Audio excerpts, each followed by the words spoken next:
Are you looking for a sauce that goes great on just about everything from pizza to salads to even ice cream? We're about to make the best balsamic reduction. Let's go. We're going to start by cutting 12 inches of kitchen twine.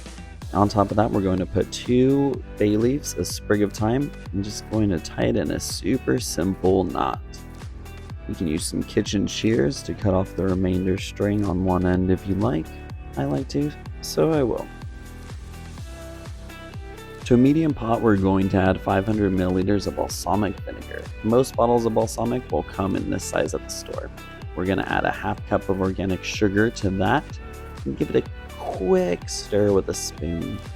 After that, we're going to add our little bundle of joy from earlier and turn the flame on medium flame. We're going to simmer for 15 to 17 minutes or until the sauce is nappe, coats the back of a spoon. After that, we're going to kill the heat and strain our mix. You can store the sauce once it's cooled in a squeeze bottle or a glass jar. There we have it, everybody. Super simple balsamic reduction right at home.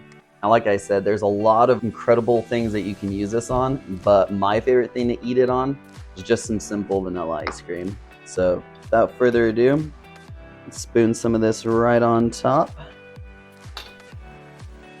And let's try this out.